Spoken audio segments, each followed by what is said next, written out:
Bonjour à tous et bienvenue dans le 18h du 29 juin 2015. Excellent début de semaine à tous. Une semaine placée, vous le savez, sous le signe de la chaleur et de la canicule. Alors on pense à s'hydrater. Ça tombe bien, j'ai prévu aussi ma petite bouteille d'eau. Et ça tombe bien encore car ce soir, on va vous parler de cidre, boisson rafraîchissante s'il en est, à l'occasion du tout premier concours de cidre breton qui avait lieu ce samedi au Château des Ducs de Bretagne à Nantes. Et puis on va s'intéresser également aux sangliers. Ils rôdent aux abords de la ville, mais doit-on vraiment s'inquiéter? Nous en parlerons avec nos invités de la Fédération des chasseurs de Loire-Atlantique et de Nantes Métropole. Et puis en fin d'émission, nous ferons rimer logistique et artistique à l'occasion de l'ouverture de la billetterie du Carré d'Argent, c'est à Pontchâteau.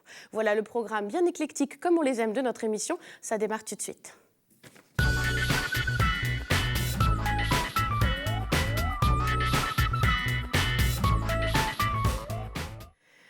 Le cidre, en général, on en boit une petite bolée avec une galette, c'est vrai, on aime bien faire ça. Mais sachez que le cidre peut aussi satisfaire les gastronomes, il a toutes les qualités pour cela. Et c'est pourquoi la Maison Cidricole de Bretagne, organisée samedi dernier, le 27 juin, au Château des Ducs de Bretagne, le tout premier concours régional du cidre. Alors régional au sens de la Bretagne à 5, la Bretagne historique comprenant donc la Loire-Atlantique. Parmi les jurés de ce concours, il y avait des producteurs de cidre, évidemment, des restaurateurs, des sommeliers, des producteurs de vin également, et puis des consommateurs. Tout ça sous le haut patronage de Dominique Hutin, journaliste chroniqueur de l'émission culinaire On va déguster sur France Inter notamment, bien décidé à redonner ses lettres de noblesse à ce breuvage breton. Et c'était aussi l'occasion pour l'association cidricole bretonne de devenir justement la Maison Cidricole de Bretagne, nouveau nom de baptême, et puis aussi nouvel esprit avec dorénavant le regroupement de toutes les AOC du cidre, et puis la volonté de conquérir de nouveaux palais. Et vous allez voir que déguster un cidre, ça peut devenir un petit peu comme déguster du vin. Le cidre dans la cour des grands, c'est un reportage de Julien Herpin. La concentration est de mise pour ce premier concours des cidres bretons. Aspect, odeur, goût, tout y passe pour désigner les meilleurs breuvages dans les 16 catégories établies. Et le jugement est parfois sévère. On a un mauvais équilibre entre le sucre, l'alcool et moins les arômes. On détermine, c'est un truc, il n'y a rien, il n'y a pas d'émotion, il n'y a rien. À part un ou deux là où il y a cette sucrosité qui est là, le reste c'est quand même plus sur des amers et plus sur de l'acidité qu'on retrouve. Ah, vous avez la vue, forcément, l'aspect. Là, sur un cidre, ce qu'on n'a pas dans le vin, c'est le côté des perles, c'est des jolies perles, le côté carbonique. Dans le vin, c'est beaucoup plus discret, forcément. On voit juste la bordure, sur un muscadet, on voit juste la bordure, la petite écume blanche, parce que c'est un muscadet sur lit. Alors que là, si vous voulez, c'est cette finesse de bulle que l'on peut observer. La couleur aussi, vous avez des intensités de couleurs qui sont différentes, qui sont plus dorées, plus brunes. Pour moi, c'est complémentaire et c'est passionnant à la fois. Je suis producteur de vin, c'est pourquoi j'ai ce jugement. L'analogie entre cidre et vin, voilà une des marottes de Dominique Hutin, chroniqueur à France Inter et comme tout bon Normand, farouche partisan du cidre, dont il s'évertue à redonner une image plus qualitative. Dans le vin, on a des cépages. Ici, on a des variétés qui sont très typées. Dans le vin, on a des terroirs. Même chose, on a un matériel végétal qui est appuyé sur tel ou tel type de sol et qui, comme pour le vin, va communiquer une forme de typicité au produit final. Et puis on est sur un métier d'extraction agricole. Ça veut dire qu'on est météo-dépendant. Ça veut dire qu'on a des grandes années de cidre et puis on a, j'ai parlé comme nos amis bordelais, on a des années classiques, voilà, qui est un peu moins ambitieux. Et ça, c'est intéressant. Ça permet de raconter cette disparité. Ça permet de dire qu'à chaque fois, il y a un bonhomme dans la bouteille et qu'à chaque fois, il faut regoûter le cidre qu'on a l'habitude de connaître. Pourquoi ? Parce que chaque fois, il est changeant. Et c'est bien l'un des objectifs de ce concours, générer une émulation au sein des producteurs, à mettre en avant l'excellence pour attirer de nouveaux adeptes. On a besoin de parler aux gens et puis de leur montrer qu'on a une production qui a beaucoup évolué dans sa manière de faire au niveau technique et technologie depuis quelques années, quelques dizaines d'années. Donc aujourd'hui, c'est aussi l'occasion pour nous de montrer l'évolution technique qu'il y a eu dans nos produits. Je ne fais pas le cidre de mon grand-père, c'est pas la même manière de produire. Et pour orienter les amateurs de cidre, dès cet été, ce macaron apparaîtra sur les produits récompensés lors de ce concours. Voilà, et sachez que Cocorico, ce macaron, vous allez le retrouver sur 3 produits originaires de Loire-Atlantique, 3 médailles pour la Loire-Atlantique. Donc la médaille d'argent pour le cidre Grande Maison a été attribuée à Quérissac, et la ferme Saint-Charles de Plessé, dont on avait déjà parlé sur cette antenne à l'occasion du Salon de l'Agriculture, qui s'était déjà vu récompensé à cette époque, a 2 médailles. Une médaille d'argent pour son jus de pomme tranquille, par opposition au jus de pomme pétillant, et une médaille d'or pour le poiré. Car on peut faire aussi du poiré avec des pommes. Non, ça c'est avec des poires, bien sûr. C'est le cidre version poire. En tout cas, je dirais par pur chauvinisme, car comme Dominique Hutin, je suis normande, que le meilleur cidre est de Bayeux. Voilà. Plus d'infos sur les cidres de Bretagne, c'est sur le site qui s'affiche là, terredecidre.com. À consommer avec modération, bien entendu. Et tout de suite, nous allons parler des sangliers qui rôdent aux abords des villes.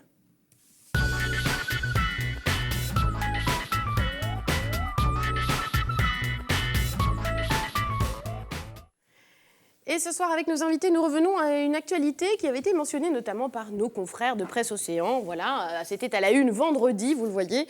Les sangliers sont entrés dans la ville. Un petit parallèle avec, on dirait, avec les loups de Serge Reggiani. En tout cas, dans l'article, il était question de ces sangliers qui sont apparus notamment à Saint-Herblain, aux abords de la Chésine, inquiétant un petit peu les riverains. Un phénomène qui a déjà été aussi observé par ailleurs. Donc on avait envie d'en parler avec ce soir nos 2 invités. Christophe Vigneault, bonsoir. Bonsoir. Vous êtes technicien à la Fédération des chasseurs de Loire-Atlantique, plus particulièrement chargé de ce sujet des sangliers, enfin spécialiste de la question en tout cas. Et Marilyn Guillard, bonsoir. Bonsoir. Vous êtes directrice de l'environnement à Nantes Métropole et on va voir que vous aussi vous êtes un petit peu interpellée par ce genre de questions. On l'a vu, cette une de Presse Océan, elle est un petit peu alarmiste évidemment. Les sangliers sont entrés dans la ville, attention, peur sur la ville. Est-ce qu'il y a un vrai péril sanglier ?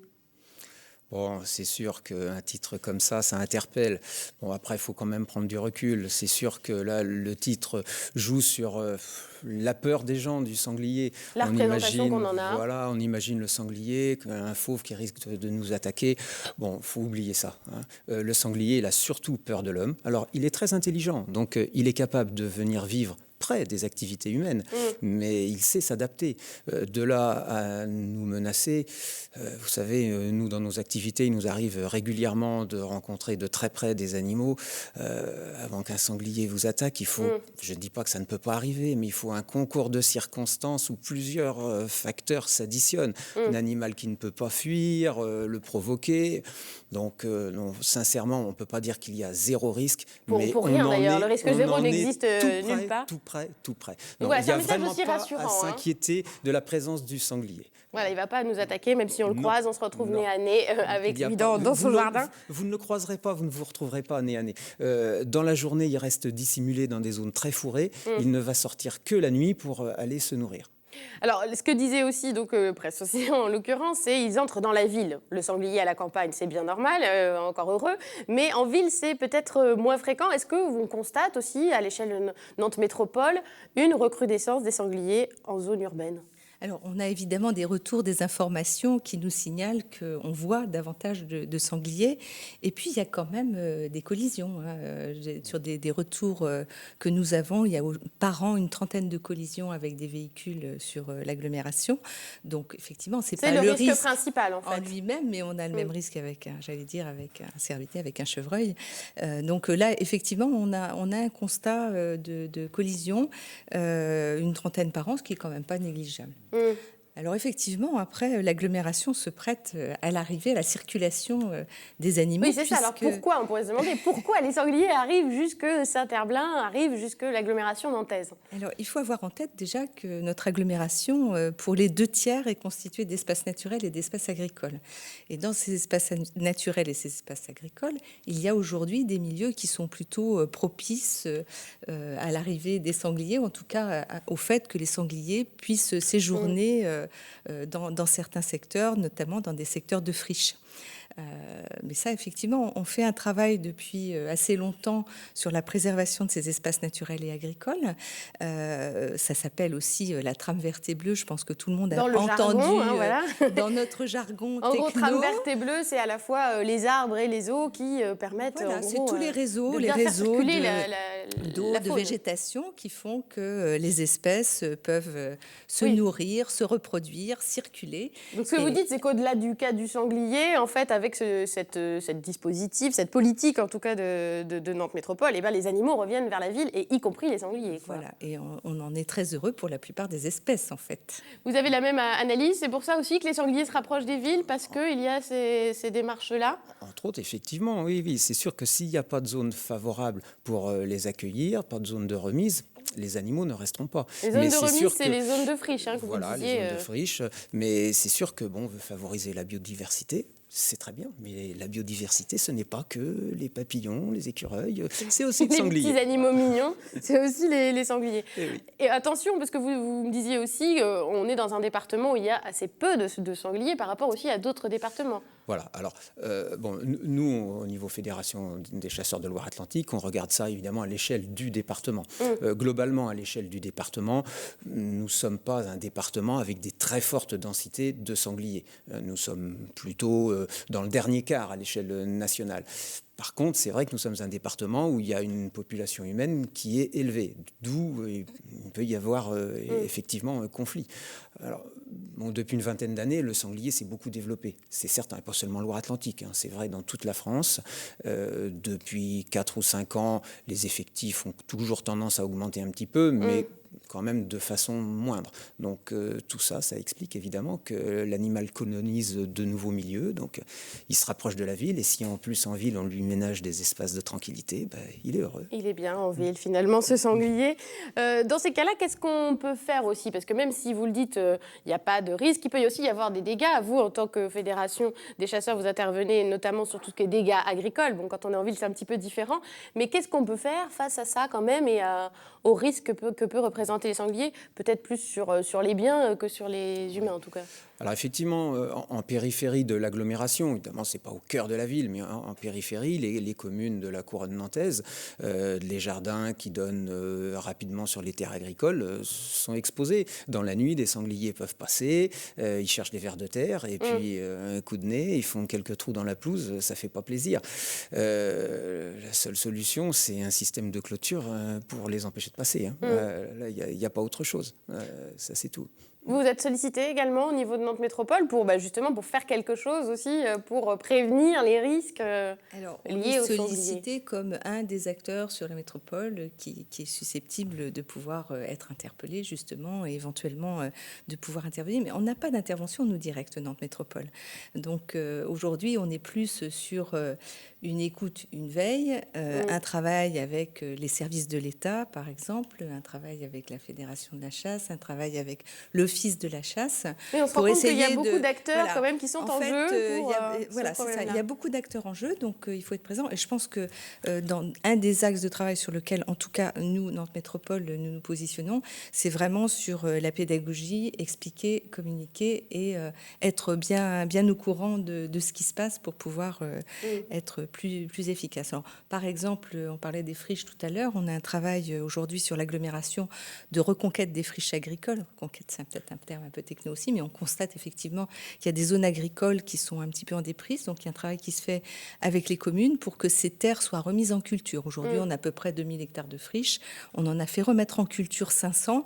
C'est un travail cultivé, ça éloigne un petit peu le sanglier? C'est pas que ça éloigne, mais on a plus de visibilité. En tout cas, la vie, enfin, vous expliquerez ça beaucoup mieux que moi, mais le taillis en particulier, les friches, quand elles sont fermées, protègent naturellement le sanglier. Il a tendance à éventuellement à s'y installer. Quand on est sur des terres cultivées, il est à terrain découvert, donc il va traverser, il va chercher sa nourriture, mais en tout cas, c'est pas la même chose que sur du taillis.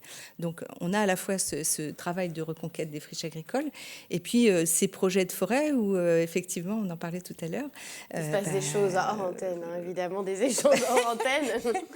Voilà. Mais ce sont des projets qui s'installent dans la durée, sur le long terme, et on n'est pas encore du tout au stade de forêt, même si à terme, on souhaite avoir 1400 hectares de forêt urbaine. C'est vrai que depuis quelques mois, on parle beaucoup du sanglier dans le département. C'est vrai aussi parce que l'administration départementale, la direction départementale des territoires et de la mer... qui est l'entité de la préfecture qui est responsable de ce dossier. Absolument. Vient de rédiger un plan départemental de gestion du sanglier qui met justement en évidence des zones plus difficiles où le sanglier pose quelques soucis. Entre autres, effectivement la couronne nantaise. Et c'est vrai que les conclusions sont claires, on le sait depuis bien longtemps, mais si on veut limiter l'accès du sanglier dans ces zones-là, il ne faut pas qu'il trouve de zone de refuge où il peut passer la journée en toute tranquillité. Et donc, je sais que le souhait de l'administration, je ne veux pas parler pour eux, mais bon, c'est eux qui sont responsables de ça, et en créant ce plan, de se donner un outil pour faire une certaine pression, notamment même sur des particuliers qui ont des terrains abandonnés et qui sont devenus friches. Et quand la friche devient un peu friche haute, friche boisée, il n'y a pas besoin de grands espaces. Et là, ça devient les fameuses zones de remise dont vous parliez pour le sanglier. Voilà. Alors, il y a une solution aussi qui existe, c'est la fameuse battue. Je vous propose, avant d'en reparler, de revoir des images. C'est une solution qui avait été trouvée entre Thouaret-sur-Loire et Sainte-Luce. C'était en janvier 2012. Voilà comment s'organise une battue. Ouais, elle est belle. Hein. Oui, j'avais bien un 90-100. Hein. Oh, 90. Ce sanglier de 90 kg fait partie des 5 bêtes tuées ce matin entre Thouaret et Sainte-Luce. Des animaux qui ravageaient les jardins, les champs et le terrain de foot de la commune. Pour les riverains, c'en était trop. Nous avons été alertés par de nombreux habitants qui subissaient des préjudices par rapport aux dégâts que faisaient les sangliers dans leur jardin. Et puis on a eu aussi des alertes de mères de famille qui étaient inquiètes parce que le long du ruisseau des Ilettes, les enfants parfois croisaient des laits avec leurs petits sangliers. La battue réalisée en milieu urbain a dû être très encadrée. Autour des bois où se cachent les sangliers, il y a des habitations.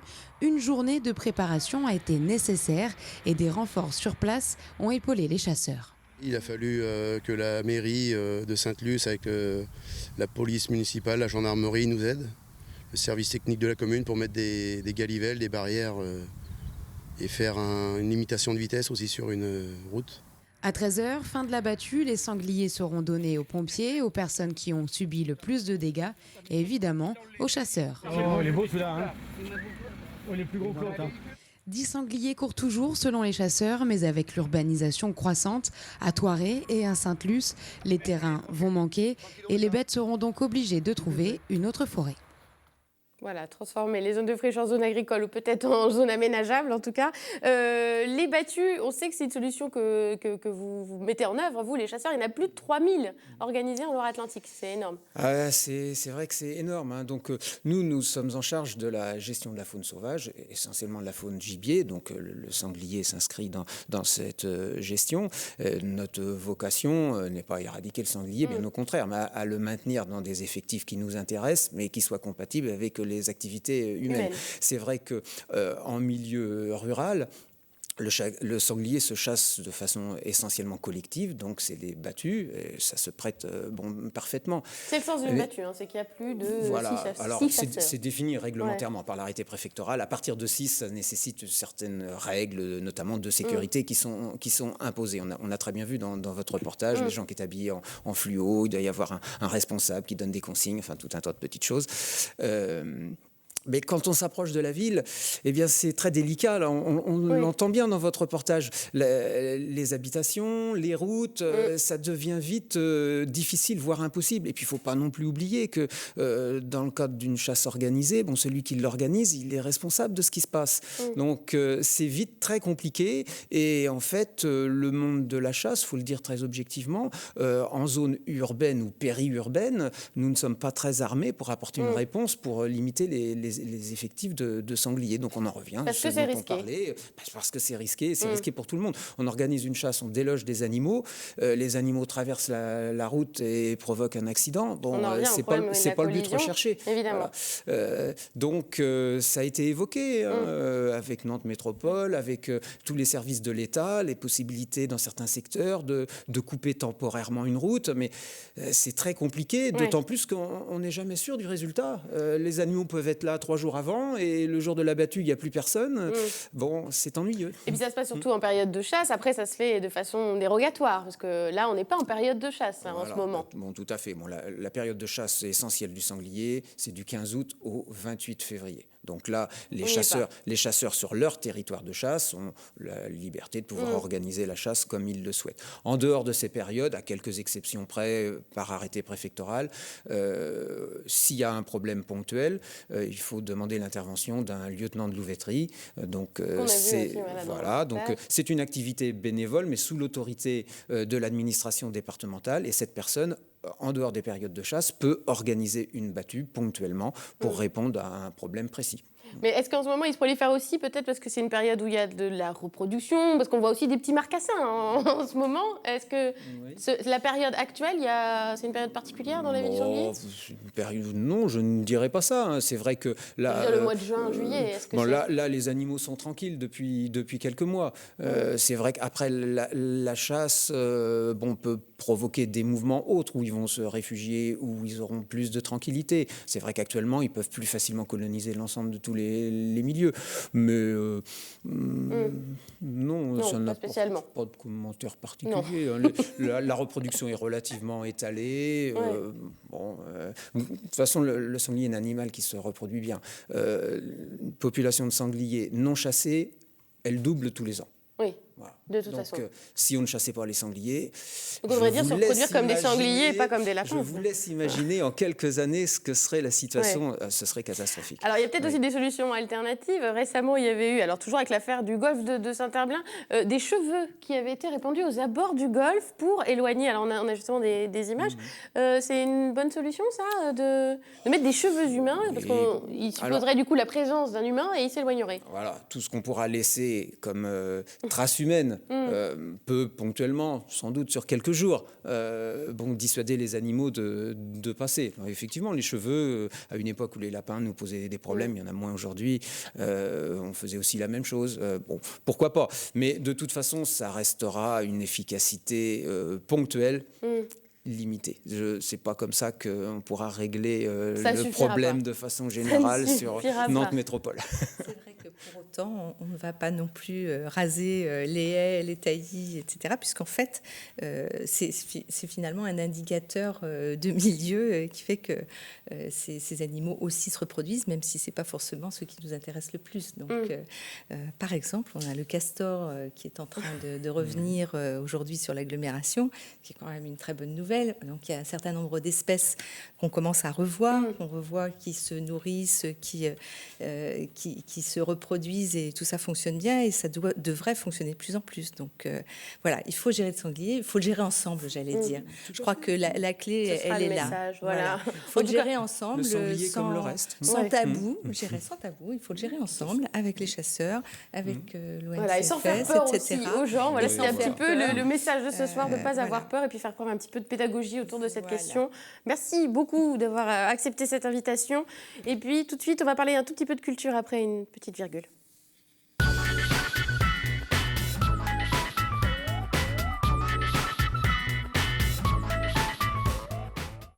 Voilà, c'est la fin de l'année, mais il faut déjà s'occuper de la rentrée. Et c'est déjà le cas, notamment au théâtre municipal Le Carré d'Argent à Pontchâteau, où la billetterie a ouvert ce jour exactement, la billetterie pour les abonnements. Et ce sera jusqu'au 10 juillet. Donc, on voulait vous inviter à vous rapprocher du théâtre de Pontchâteau si ça vous intéresse. C'est un lieu pluridisciplinaire où l'on trouve à la fois du théâtre, du cirque, de la musique, de la danse, des artistes locaux et internationaux. Parmi les têtes d'affiche, il y a Thomas Fersen, notamment, Indy Zara aussi, la chanteuse marocaine. Je vous propose aussi une rencontre inattendue entre un clown, 2 danseurs hip-hop et un musicien. Ce sera le 4e souffle. Et aussi une partie de pétanque théâtralisée, c'est les Pieds-Tanqués. Ce sera au mois d'avril. Voilà un petit aperçu de la saison à Pontchâteau. Et puis, ma petite préférence à moi, c'est le groupe Birds on a Wire, qui est constitué de Rosemary Stanley, qui est la chanteuse du groupe Moriarty, chanteuse franco-américaine, en duo, cette fois avec Dom Lanena, une chanteuse brésilienne. Et toutes les deux, un duo voix-violoncelle, elles revisitent des classiques de la culture américaine du nord au sud, de Leonard Cohen à Caetano Veloso, en passant aussi par des chansons traditionnelles comme celle que vous allez entendre. Ça s'appelle Duerme Negrito et c'est un classique de la tradition vénézuélienne. On écoute. Duerme, duerme, negrito, que tu mamá está en el campo, negrito.